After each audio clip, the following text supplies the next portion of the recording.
Geger, Gary Julian mengaku akun media sosialnya telah diblokir oleh Novi dan bukanlah dirinya yang mengunfollow seperti isu-isu yang berkembang saat isu yang menyebutkan bahwa uang donasi Agus Salim ditahan oleh Novi. Padahal ketika itu, Gary dan Denny Sumargo sudah berada di Labuan Bajo menuju lokasi bencana di Flores Timur, NTT.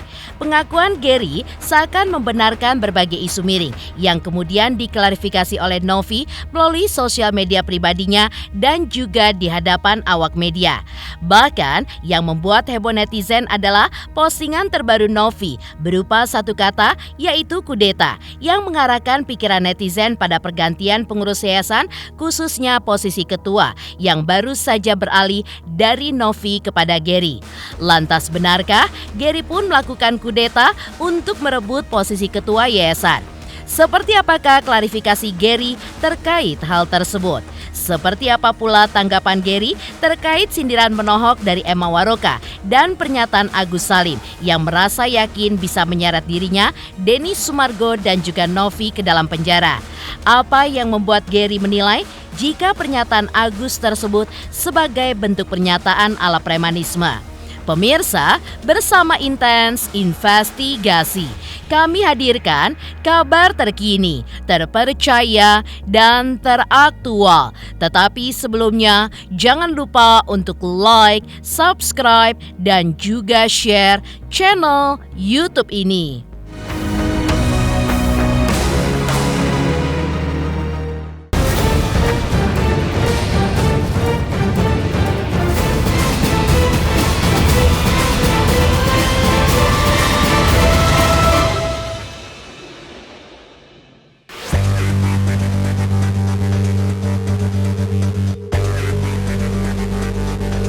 Dialihkannya donasi pengobatan Agus Salim kepada ribuan korban bencana alam di NTT, ternyata masih meninggalkan masalah hukum dan juga konflik personal. Sebelumnya, beredar polemik yang terjadi antara Novi, Densu, dan Gary Julian. Ditemui di Kementerian Sosial kemarin, Kamis 16 Januari 2025, Gary Julian mengakui bahwa komunikasinya dengan Novi kurang baik. Bahkan, Gary pun juga mengungkapkan akun media sosialnya telah diblokir oleh Novi dan bukanlah dirinya yang mengunfollow seperti isu-isu yang berkembang. Menurutnya, hal itu pun kian memburuk karena isu yang beredar di sosial media. Terkait polemik tersebut, Gary pun berharap bisa membahasnya dengan Novi secara internal tanpa harus beredar di ruang publik. Ia pun juga menyoroti faktor lain yang dianggap mempengaruhi munculnya rasa kecewa dari Novi terhadap Gary. Padahal sebelumnya, Novi pun juga mengakui bahwa hubungan personalnya dengan Gary dan Denny Sumargo baik-baik saja. Kelihatannya seperti apa? Ya, jadi memang begini ya. Komunikasi dengan Tenovi sebagai individu memang ya saya katakan memang saat ini kurang baik gitu kan, karena bisa teman-teman lihat sendiri banyak beredar di medsos narasi yang kian menyudutkan bagi kami yang berangkat ke NTT seolah-olah banyak isu-isu gitu kan. Nah itu akan saya jelaskan.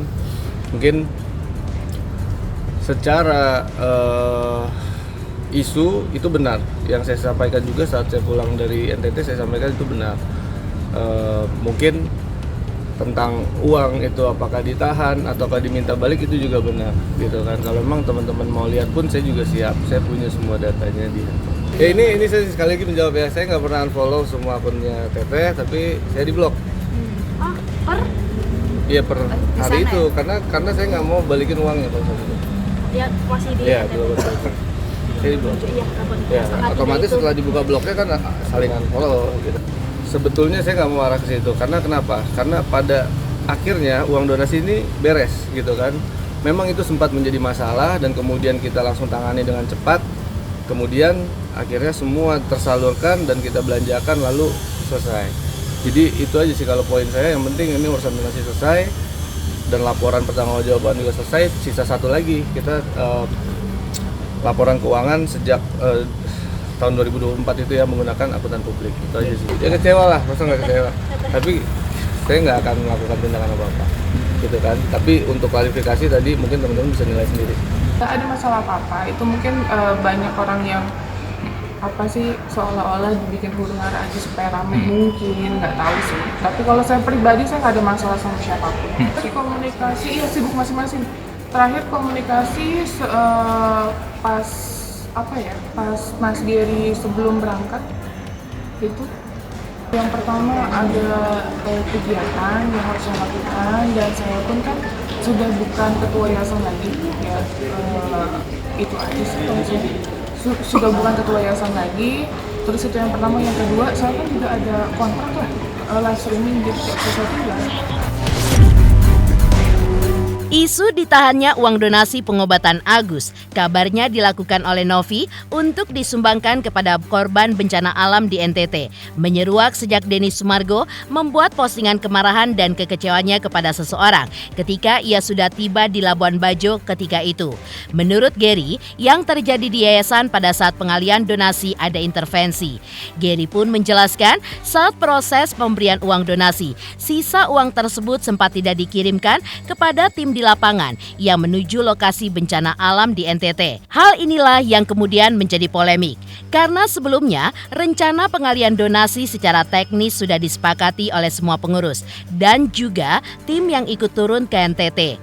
Dalam postingan di sosial media pribadinya, Novi pun membantah tuduhan bahwa ia menahan uang tersebut yang kemudian disusul permintaan maaf dari Gary yang mengaku salah dalam menafsirkannya. Mana bilang nahan? Buktiin, tulis Novi pada postingan story-nya tersebut. Ya kalau landasan itu juga saya bingung gitu kan. Kemudian sekarang beredar bahwa saya tidak menjalankan SOP kan gitu ya. Gitu. Jadi bahwa gini, kita bisa lihat yayasan ini berjalan dari tahun 2024 dan tahun sebelumnya itu menggunakan single token gitu, dan itu udah umum biasa di badan pengurus, di mana token itu diberikan kepada salah satu rekening dan rekening itu yang belanja gitu kan. Bahkan pada terakhir ya, kalau mungkin teman-teman lihat ada dana yayasan untuk pembelian kendaraan misalkan, itu dari yayasan kirim ke bendahara pribadi, bendahara kirim ke sekretaris kirim ke dealer. Itu nggak mungkin lah, nggak tahu kalau badan pengurus yang lama seperti itu gitu. Jadi itu menurut saya hanya alasan, dan triggernya apa kita nggak tahu. Yang pasti pada saat itu ada kabar bahwa ada berita duka dari Bang AL, kemudian ada marah-marah dari Pak Irjen gitu kan, dan itu mungkin salah satu beberapa faktor yang mempengaruhi itu gitu kan. Dan itu memang iya ada gitu, dan itu nggak bisa dipungkiri dan memang terjadi. Nah pada saat itu kita semua badan pengurus yang baru itu sudah sepakat untuk menjalankan apa-apa yang memang sudah disepakati badan pengurus yang lama, yaitu untuk penyaluran ke NTT, yang kemudian semua akan berjalan otomatis. Dan tiba-tiba diintervensi kan, di situ diintervensi, bendahara diintervensi, duit diminta balik, sisanya nggak mau dikirim kan, seperti itu betul. Dan sebabnya apa itu kita nggak tahu ya. Kita menduga-duga kan seperti itu, apa ada karena berita kedukaan Bang AL atau karena ada kemarahan dari Pak Irjen. Kita juga nggak tahu karena kita posisi di Labuan Bajo. Kalau memang bisa apapun itu kita bicarakan secara internal gitu kan, janganlah jadi seperti ini gitu. Jadi konsumsi publik nggak baik, apalagi ini juga masalah udah selesai, sudahlah. Satu lagi ya, mungkin ini ada statement kan terkait katanya saya ada penahanan donasi dan lain-lain. Mungkin ini saya hanya mau menjelaskan bahwa ini saya ada chat sama Mas Gary gitu ya. Nah ini dia sudah menjelaskan secara langsung ya. Oke, mungkin saya salah menafsirkan, saya minta maaf. Ke atas sedikit ya. Nah. Ini udah jelas ya, saya nggak ada loh statement terkait saya menahan, saya nggak boleh ditransfer, apa itu nggak ada sama sekali. Berarti yang isu pas yang sempat. Jadi jangan dibilang juga katanya saya pelin-pelan, saya ini, saya itu. Saya lagi yang kena ya, Novi lagi. Saya nggak tahu, saya hanya menjelaskan tentang SOP, menegur etika, hanya itu aja. Itu internal lah, wajar gitu ya. Karena kan gimana pun saya pendiri yayasan tersebut dari 2017 21 loh, bertanggung jawab dong gitu. Jadi ya gimana pun tetap saya harus tahu. Iya, itu kan kesepakatan ya, maksudnya Bang Densu maunya seperti itu. Mas Geri juga mau seperti itu dari yayasan, terus ada pihak-pihak lain juga yang mau seperti itu. Dan kita lihat dari suara donatur gitu ya, yang saya lihat di media sosial kan emang maunya begitu gitu intinya. Iya, publik maunya begitu. Jadi intinya kemanapun penerima manfaat lainnya, yang penting bukan ke si Mas AS ini kan, setahu kita seperti itu. Sebelumnya, Novi pun sempat membuat story di akun sosial media pribadinya berupa satu kata, kudeta. Postingan Novi tersebut memicu kegemparan. Netizen pun mengaitkan kata kudeta tersebut dengan pergantian kepengurusan Yayasan Rumah Peduli Kemanusiaan termasuk soal ketua yang akhir tahun 2024 beralih dari Novi kepada Geri Julian. Banyak netizen yang menduga jika Geri telah melancarkan aksi tidak terpuji dengan mengkudeta Novi. Hal ini pun semakin keruh karena muncul isu pecah kongsi di antara mereka. Hal itu pun akhirnya dibantah oleh Geri Julian. Menurutnya, adanya isu kudeta terkait pergantian ketua yayasan itu tidaklah benar. Geri pun mengungkap bahwa ia menjadi ketua yayasan yang baru dengan status pelaksana tugas atau PLT. Dan saat itu, mekanismenya pun sudah sesuai. Ia pun juga menyebutkan bahwa kekecewaan Novi berasal dari polemik penahan donasi ketika Geri dan Denny sudah berada di Labuan Bajo. Geri pun kembali menceritakan soal penahanan donasi itu. Kudeta apa sih? Nah itu Seolah-olah mungkin kudeta. Menduganya.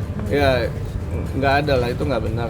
Jadi dalam mekanisme saya jadi ketua yayasan itu ada mekanismenya dalam internal gitu kan, dan itu nggak mungkin 1-2 orang di dalam yayasan tuh nggak terlibat, tuh nggak mungkin gitu kan. Apalagi badan pengurus yang lama, yang pasti mereka semua mengetahui dan terlibat gitu aja. Ya awalnya itu emang PLT gitu kan, cuman setelah rencana kepergian kita ke NTT semakin menguat, kemudian yang bersangkutan inginnya secara komprehensif keluarnya gitu kan. Ya betul. Jadi ya kita di sini semua bantu kok. Kita di sini bantu. Saya nggak punya kepentingan apapun. Saya hanya menjalankan tugas gitu kan. Dan tugas ini saya jalankan juga nggak keluar dari apa yang ditugaskan. Kita jalan terus. Yang penting masalah ini selesai kan gitu. Makanya pas mau keluar ditunjuknya ke aku, ya aku jalankan gitu. Sampai hari ini aku jalankan. Sementara itu, Emma Waroka sempat membuat sindiran menohok yang diduga ditujukan kepada Geri Julian dan juga Denny Sumargo dalam siaran live-nya di akun sosial media pribadinya. Mendengar sindiran tersebut, Geri pun menanggapinya. Ia pun menunjukkan bukti obrolannya dengan bendahara yayasan di aplikasi pesan singkat. Geri pun meminta agar Emma Waroka untuk berhenti bercuap-cuap jika tidak mengetahui fakta yang sebenarnya, karena hal ini pun bisa berpotensi menjadi fitnah. Uangnya belum jelas kasusnya. Nah, apalagi ada yang mindahin ke rekening pribadi. Ya Allah, sekolahnya di mana sih? Adekku, Kamu tuh lo sekolahnya di mana? Kok bisa uang yayasan kok pindah ke rekening pribadi? Itu lo aneh banget sih. Segitu nafsu amat. Kacau banget. Ya itulah ya kalau orang-orang cuma pengen viral ya kan? Gimana caranya nih gue yang viral duluan nih. Iya, biarin aja lah, biarin. Ya, itu kan udah diantisipasi sebenarnya. Tapi kan semuanya pada mau gerak sendiri. Dengan perhitungan bakalan viral toh. Gak peduli sama satu orang yang bakalan diudal-udal, ya biarin aja lah. Dapet, jadi artis dadakan, say. Ya, itu haknya Mbak Emma untuk bicara seperti itu ya. Tapi gini aja deh, biar Mbak Emma juga puas, kita kasih spill aja dikit ya apa yang memang terjadi gitu kan.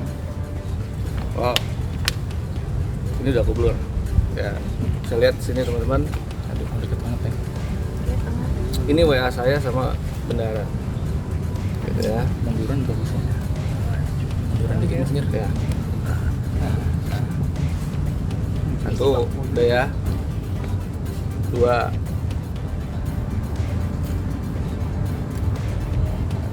Oke. Tiga. Nah, di sini bisa dilihat sendiri ada intervensi gitu kan. Tapi poin saya bukan itu, dan saya tadi nggak mau bahas tentang itu. Kemudian kan digoreng-goreng, kalau kita nggak klarifikasi akan jadi satu kebenaran yang keluar dari fakta, itu aja. Yang penting sekarang laporannya udah selesai, donasi udah tersalurkan, sisanya kita tinggal bikin laporan akuntan publik. Udah, kita lihat tanggal 22 juga apakah donatur mencabut gugatan atau tidak. Ya berhentilah, kalau nggak tahu ceritanya berhentilah. Karena kalau mengandung fitnah jadi lain lagi. Geger, Gary Julian mengakui jika hubungan personalnya dengan Novi kurang baik. Bahkan nomor WhatsApp-nya pun diblokir oleh Novi. Lantas seperti apa Gary menyerahkan laporan pertanggungjawaban terkait pengalihan donasi di Kementerian Sosial kemarin? Seperti apa pula respon dari Kementerian Sosial? Selamat untuk Intens Investigasi karena sudah mencapai 3 juta subscribers di YouTube. Sukses selalu and all the best.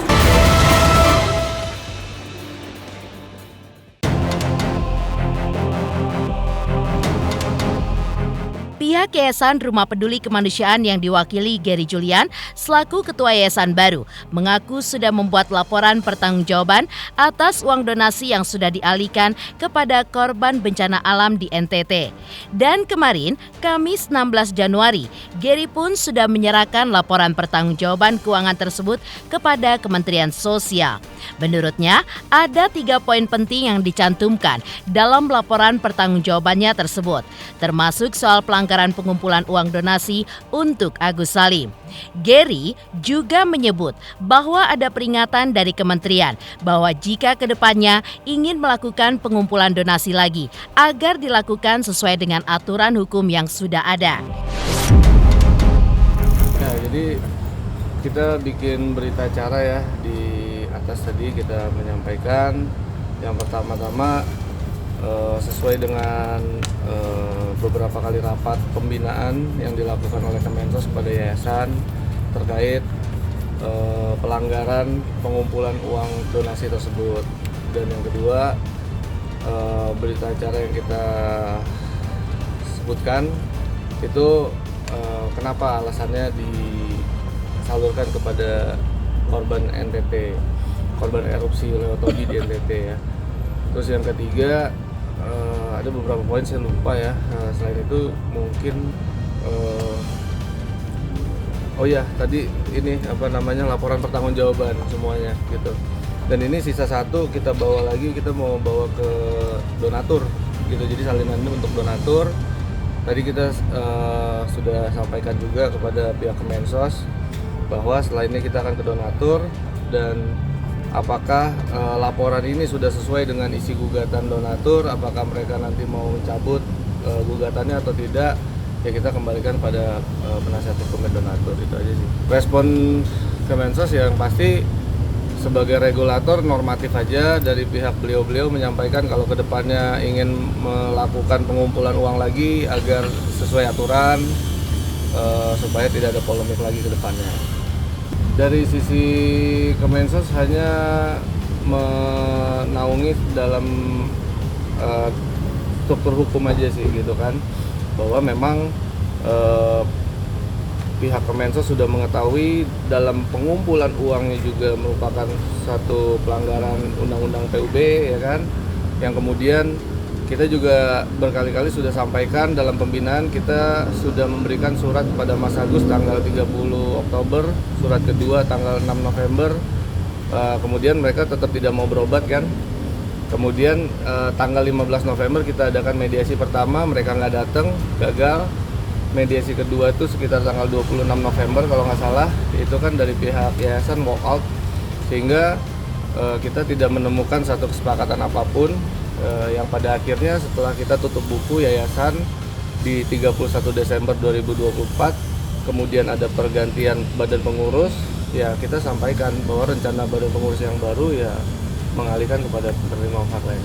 Tidak ada aturan yang kita langgar. Gitu.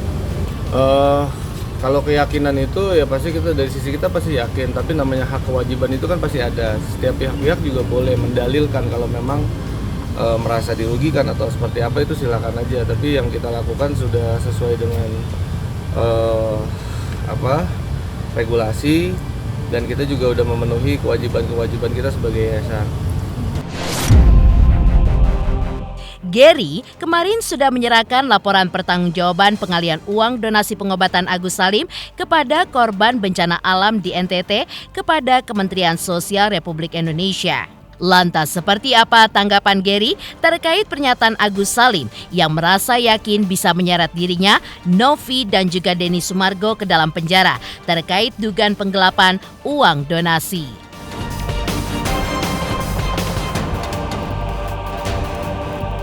Selamat untuk intens investigasi 3 juta subscriber, luar biasa sekali 3 juta. Ya pokoknya semakin sukses lah dan bisa menghadirkan sesuatu yang memang baik untuk diperlihatkan.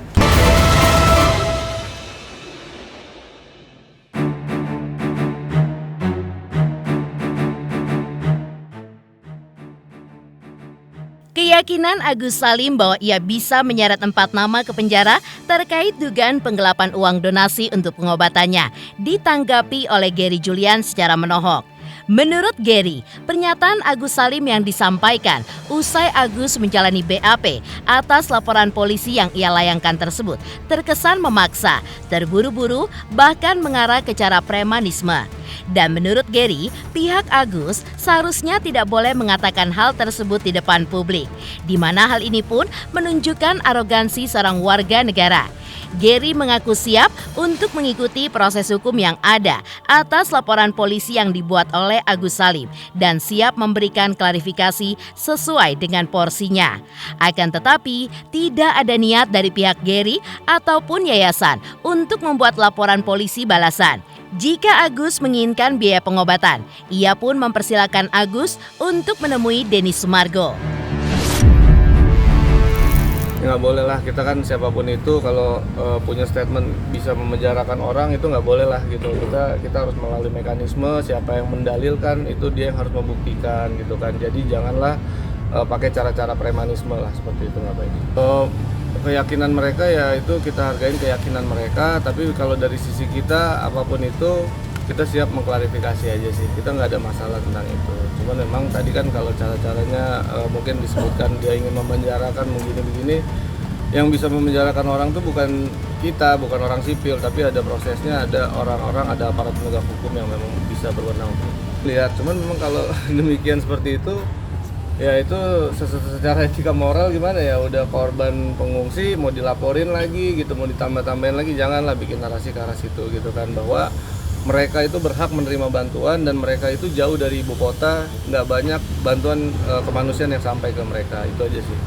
Kalau dari yayasan kita komitmen tidak akan ada laporan apapun, dari awal sampai sekarang yayasan tidak melakukan itu. Pasti memang kalau kita di pihak yang menjalankan semua sesuai dengan fakta, kita rincikan apa aja kronologinya, apa aja memang yang kita lakukan, ya pemberkasan dan lain-lain. Jadi kemudian ketika kita mungkin diundang untuk klarifikasi dan sebagainya atau hadir ke persidangan, ya kita siap dengan data-data yang sesuai memang apa yang kita lakukan dan jalan. Kalau saran aku untuk Mas Agus saja, datanglah ke rumah Bang Densu kalau memang menginginkan pengobatan, itu aja. Jangan berharap Bang Densu yang datang, karena itu kurang baik. Ya terserah, kalau memang mau tahan-tahanan lagi ya udah rugi lagi kan gitu. Itu aja, karena ya kita tahu lah kehidupan itu kan butuh biaya dan lain-lain. Kalau memang nggak ada, datanglah. Pemirsa Intens Investigasi, jangan lupa saksikan terus Intens Investigasi.